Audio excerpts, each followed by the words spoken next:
This is the kinetic molecular theory.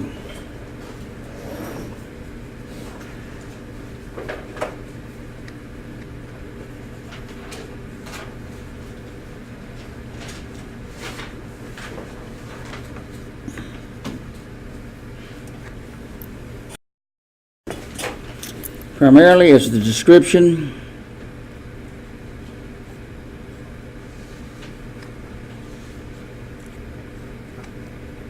of gas behavior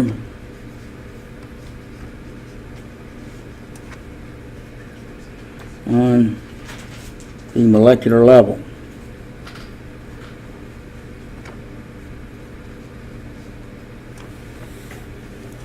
And involves particle-particle interactions.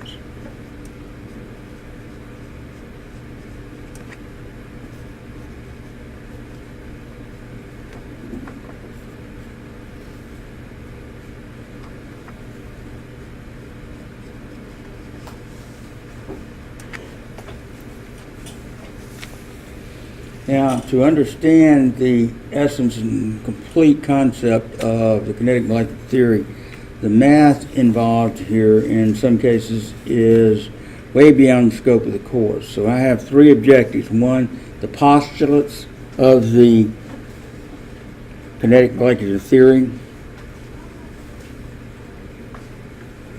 and it's abbreviated KM Theory. The concept known as Graham's, no, wait a minute, excuse me, not that's,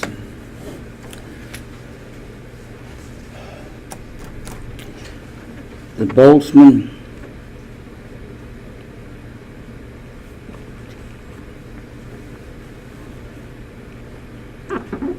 can't get my act together.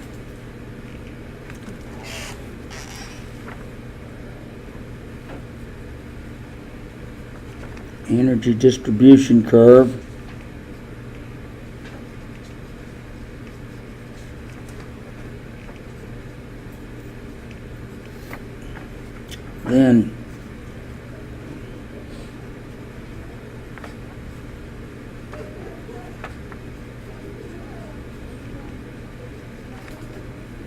Then root mean square speed.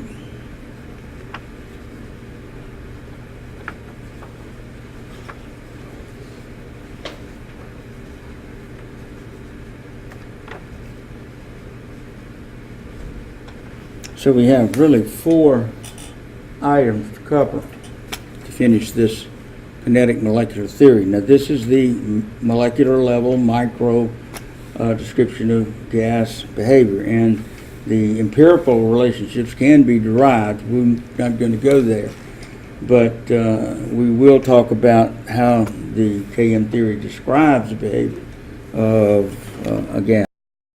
John Dalton, late 18th century scientist, proposed the theoretical composition and behavior of matter in what he called the Dalton scientific method. And it is what I told you back at the beginning of the course. The Dalton concepts are what define the traditional course in general chemistry.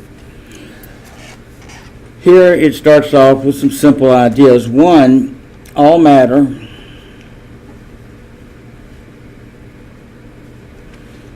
is composed of particles, atoms,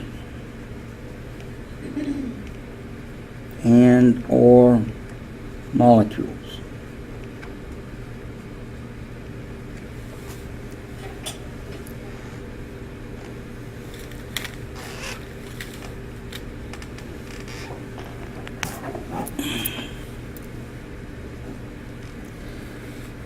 Particle-particle interactions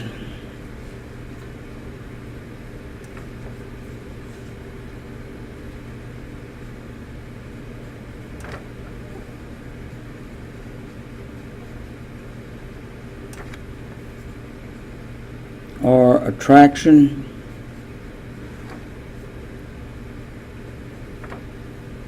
or repulsion forces.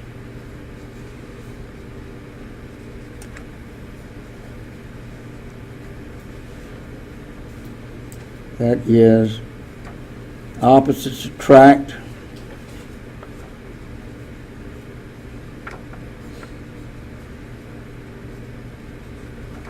that is plus minus attract, and likes, charges, repel.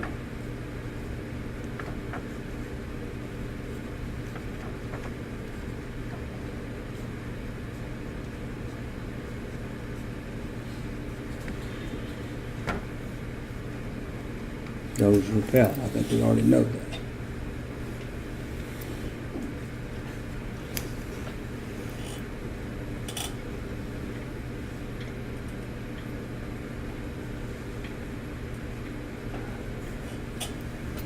All matter,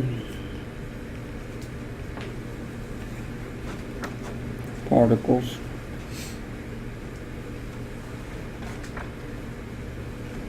are in constant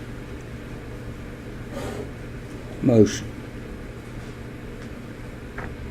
and demonstrate three modes of motion.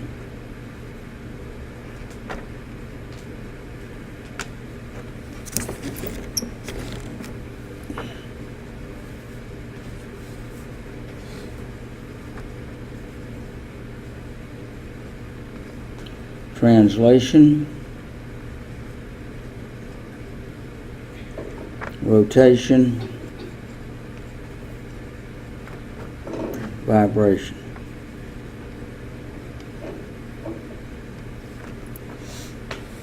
Translation is point to point, moving in a straight line, A to B. Rotation and vibration are self-explanatory.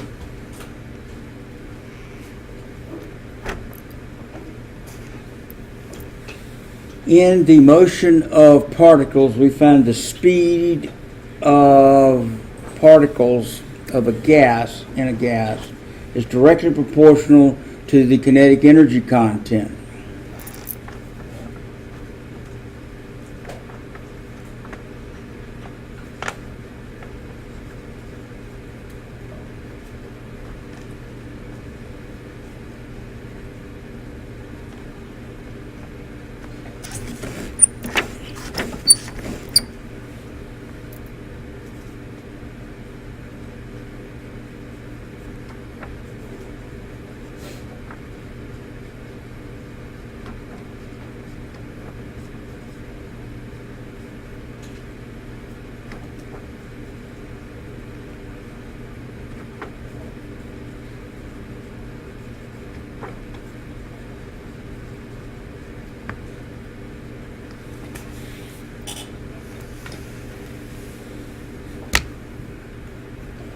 This is expressed in a simple formula: change in energy, called kinetic energy, is proportional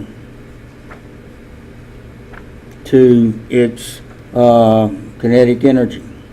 I'll just write it down.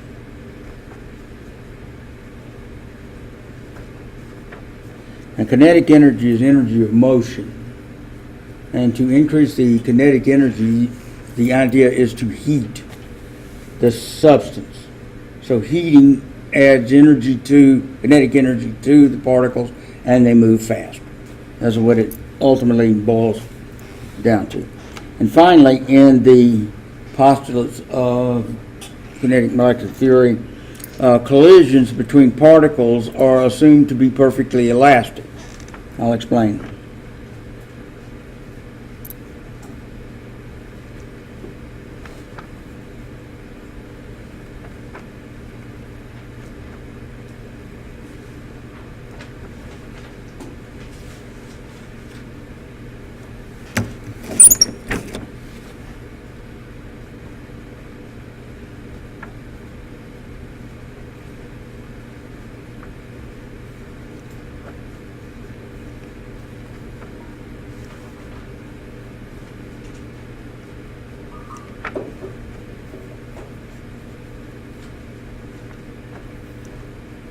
that is the sum of all the energy changes due to collisions is equal to 0. There's no net energy change. That's what a perfectly elastic collision is. Now, in the real world, when two particles of gas collide, there is an energy exchange in the form of heat.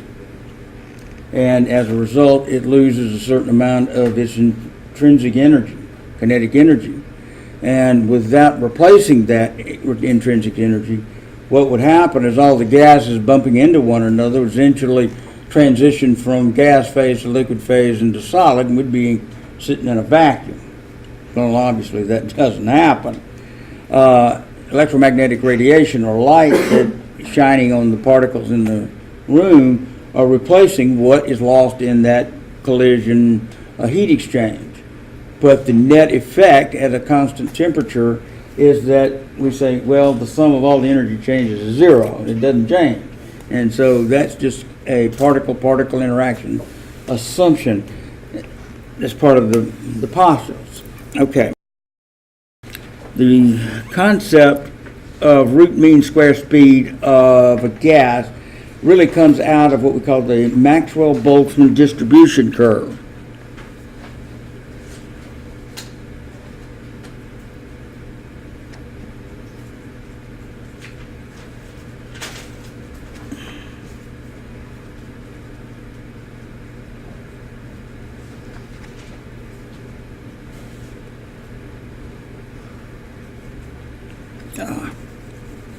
Just run out of room.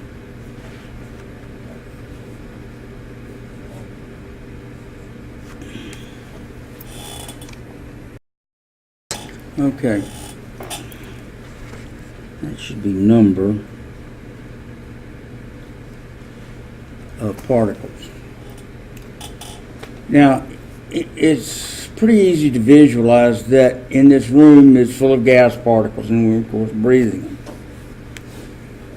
Can you say that all of the particles in the room have the same identical energy and are moving at the same speed? No. So there's a wide range.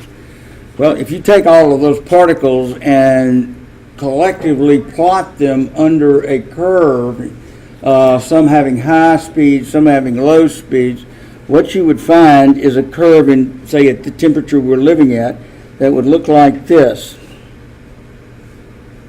It's kind of a bell curve looking trend like this. And kinetic energy would be low on this end. And of course, kinetic energy is high on that end. And so you have the majority of the particles would be in this center region. Now this ultimately leads to what we call statistical distributions of particles and yada yada yada that we're not getting into. This is where it gets mathematically beyond the scope of the course. However, out of this comes a couple of very fundamental, easy to comprehend issues. One is the root mean square speed. If you took all of the speeds and averaged them, you would come out with what they call the root mean square speed. And the root mean square speed is right at the top of this bell curve looking structure. So if I'm doing this right, so draw a line right down here, then this is what we call the VRMS, where VRMS is the root mean square speed of the gas particles. It's the average speed, that's all it is. Okay? Now, what I want you to understand is that root mean square speed is a function of the temperature that this curve is being determined at. And we call it T1. Say this is 25 degrees of room. We do it in here. Now, if we turn the heat on, what's going to happen to the particles? They're going to move faster, right? And so what's going to happen is some of these that are under the bell curve now are going to shift to the right, and you'll get a different curve. And so after heating, what you'll have is a curve that does this, that shifts to the right. So a lot of the particles shift over, so these move over to the right. You have more on the far right side, and of course that is at temperature number 2. And you continue to heat in this same way. You can eventually push them all over to the right, and you can have curves that will go way up here, and you're shifting just about all the particles off to the right, T3, as you have increasing temperatures. Well, the root mean square speeds are shifting over into those regions. Actually, I did that wrong. It should have been down in here. Take that out. I'm sorry about that. I'm just getting carried away here. But T3, and then you would have this shifting kind of, and then something else altogether. But there's your root mean square speeds. They are increasing, but at the same time pushing more particles to the right in the structure of the bell curve. But that's what's happening. Now, the problems that you will have is determine the root mean square speed based on a temperature. Well, it's very, very easy to do. It turns out that the root mean square speed formula, velocity, RMS, is given by a very simple equation, square root of 3RT over the molecular weight, and it's called the number average molecular weight. Now, that's what's published in your textbook, right there. Well, R and T are constants in here. 3R are constants. T and M are your variables in here. Well, I extracted the 3R and took the square root of it and got a formula, a fundamental formula at STP. Root RMS speed is 158 onto the square root of T, and that's got to be in Kelvin, over the molecular weight of the particle of interest, like this. And this is at 0 degrees Celsius and 1 atmosphere. Or put it at STP, because our value I used is at STP. That's how it is. So when you are given a problem on, as a matter of fact, look in your handout after Dalton's law, problems, you see these root mean square speed problems. That's where we are. Okay. So you are not going to have to draw curves and what have you, but I wanted to show you where it really kind of relates to in this. And it also relates to the kinetic energy postulate that we talked about earlier. Kinetic energy is directly proportional to the speed of the particles. Well, temperature is your kinetic energy. So velocity and temperature, if you look at the equation, are directly proportional. So you add higher temperature, the particles go faster, right? So that's what this is all about. Now, by making this conversion to 158, this comes out in meters per second. And 99% of the problems I've ever seen that use this on standardized exams, wherever you go, will always say, what is the root mean square speed? And the answer choices are in meters per second.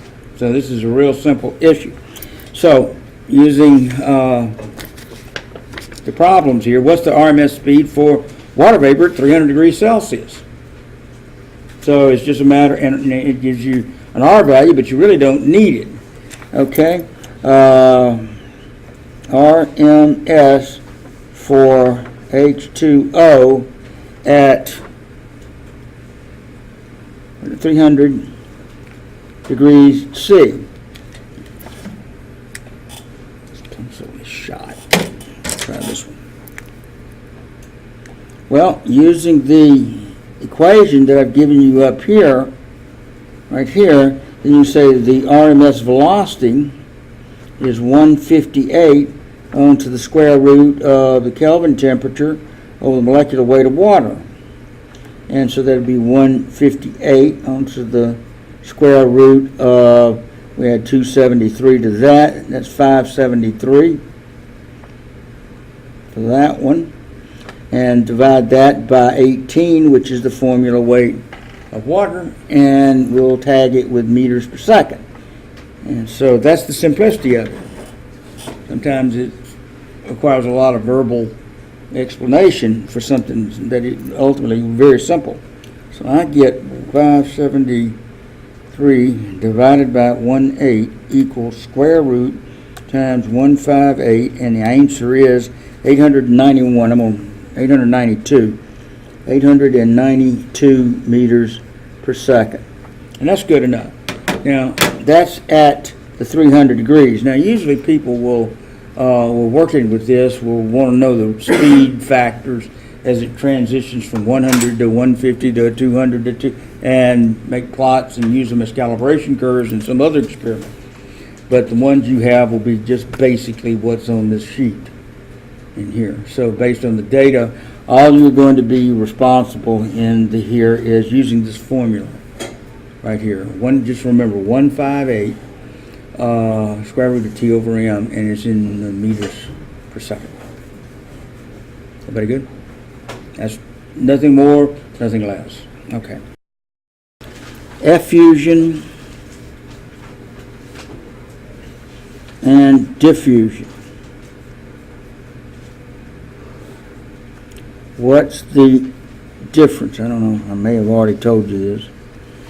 Effusion is the discharge of a gas from a small opening, such as if you punctured a high pressure tank of gas, and then the gas would spew out. Diffusion is what we call a constant room temperature migration of particles within a space around a thing called Brownian movement. Effusion, let's put our definitions down.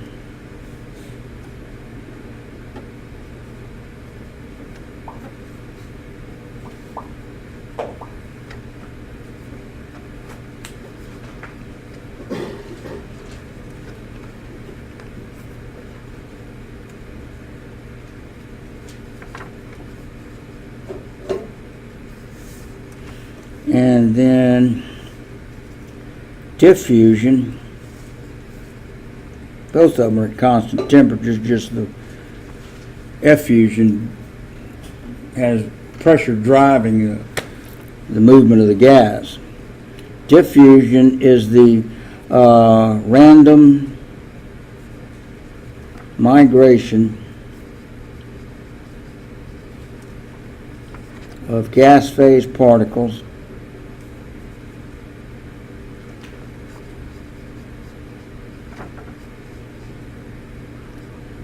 in a confined space. And this is called Brownian movement.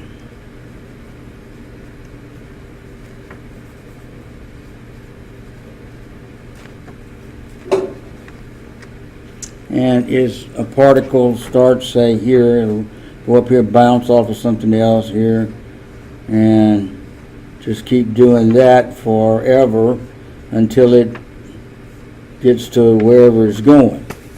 That's Brownian movement, kind of random migration. But the effusion is from a tank that you've punctured, and the gas comes out with a certain velocity based upon fundamental rules. Now, the effusion is what we want to concentrate on right now. And Graham's law of effusion, I'll try to leave that.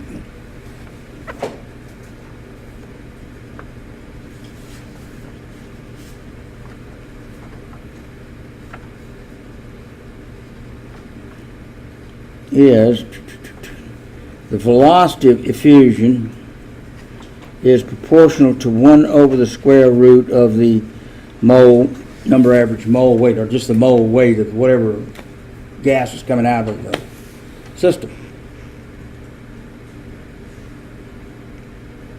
I'll let you catch up.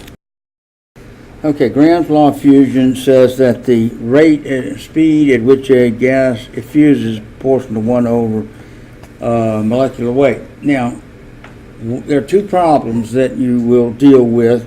One is comparing effusion rates of two particles.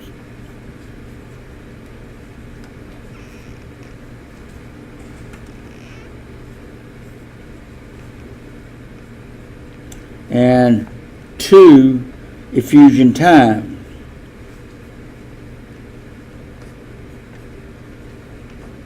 For a specified particle.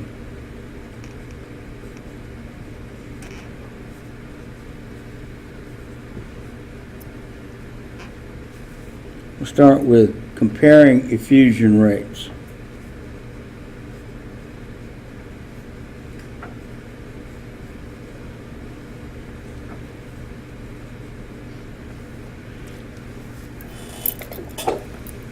Compare effusion rate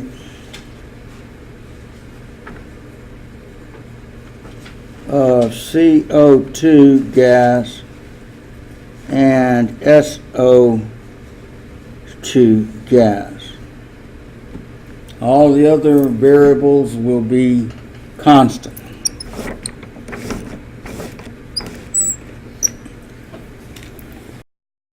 Done here. Graham's law, velocity of effusion is equal to 1 over the square root of the molecular weight. Now, to make an equation, velocity of effusion is equal to K onto 1 over the square root of molecular weight of the particle of interest. Then you solve for K, and that gives you the velocity of effusion times the square root of molecular weight of the particle of interest. Now, in comparing any particle, the K number is always the same. So K is constant for all particles. So if we're going to compare CO2 and SO2, we can say that K for CO2 is equal to the K of SO2. And if that's true, and we know that K is equal to velocity of effusion times the square root of molecular weight, then we have the velocity of CO2 effusion times the square root of the mole weight of CO2 to equal the velocity of SO2 times the square root of the mole weight of SO2. So you have an equation here. One side is one of the particles, the other side is the other particle. Now, from this equation, all you can do is establish one velocity in terms of the other. What does that mean? That means the outcome of it will say, well, V1 is equal to 2 times the velocity of particle 2. And look at it like this. So, case 1. See, I've got CO2 times M, SO2 times M. So I'm going to solve for CO2. Velocity of CO2 is equal to the velocity of SO2. And then I've got a ratio of mole weight of SO2 over the square root mole weight of CO2. Now on the other side of this, I'll solve for the velocity of CO2, and that will be times, move that up a little bit, square root of molecular weight of CO2 over the square root of the molecular weight of SO2.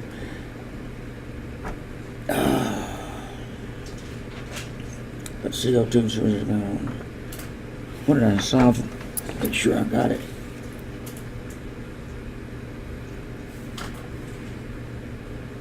Yeah, that's what I wanted right there.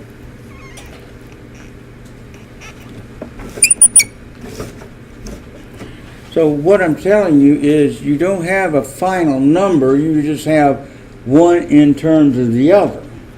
Okay, so when we look at the velocity of CO2 to equal velocity of SO2 and the square root of the formula weight of SO2 to 64, and CO2 is square root of 44, and so that gives us 8 over whatever 44 is. Square root reciprocal times 8 equals, so 1.2. 1.2 velocity of SO2. So when you look at these two, you can say that CO2 is moving 1.2 times faster than SO2. Well, that makes sense because SO2 is a smaller particle.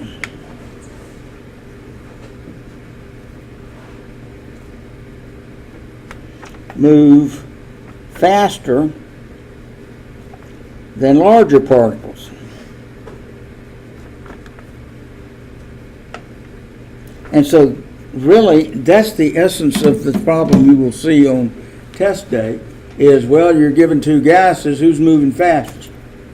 So you jot it out and find out, and by how much. And that's all you can do. Now, some say you can use the root mean square speed in here and specify your temperature, and that's fine.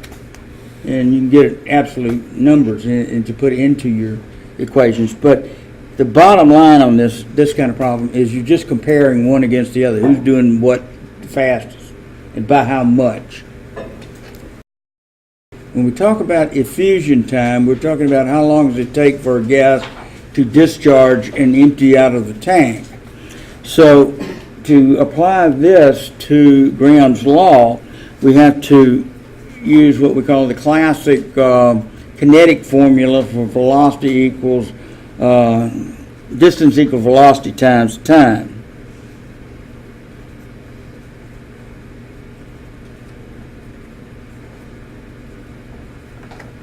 Like that. And then solve for velocity, which is equal to distance over time. Okay, so this is what our physics friends tell us the distance, rate, time equation is. All right, now how do we apply this to the Graham's law equation? I'm going to condense it to V1 on the square root of M1, particle 1, is equal to V2 on the square root of the mole weight of the second particle, like that. Well, we can condense this into velocity equals 1 over t, which is 1 over time, because both the distance that the particles will move are both the same, because they're all we're assumed to all be coming out of the same tank, and the thickness of the wall is assumed to be unity. And so your velocity expression here goes to 1 over t. Well, then you substitute that into the Graham's law expression, and you get the time of discharge equation, which is square root of m1 over t1 equals the square root of m2 over t2. And this gives you a couple of types of problems where everything's given except the molecular weight. You calculate, well, with this data, calculate the molecular weight. Or you get everything except one of the times, and you plug it in and get the time of effusion for the other one. So let's assume the velocity time of effusion for H2 gas equals 30 seconds. What is the effusion time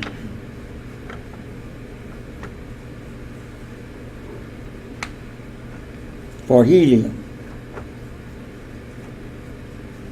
gas? So hydrogen, you can set either one of them as number 1 or either one of 2. So I'll just use hydrogen up first. So we're talking about the square root mole weight of hydrogen over the time for hydrogen to equal the square root of helium, mole weight of helium, over the time of effusion for helium. I think you can see through it now. It's not a real tough problem. So the molecular weight is 2, square root of 2 over 30 seconds. And that is 4, square root of 4 over whatever, well, I'll put T helium. And so that would give me T for the helium equals 30 times the square root of 4 over the square root of 2, and it's all going to come out in seconds. And so working through that gives us 43 seconds compared to 30 seconds. Well, that makes sense. This is a bigger particle. It's going to take longer to discharge under the pressures that is within the tank. Okay. So this represents a good cross-section of everything in the theoretical end of the gas laws. I've covered every topic that's in Ebbing. Next we'll do the virtual labs on Charles' law, Boyle's law, and I think there's one more on the ideal gas law.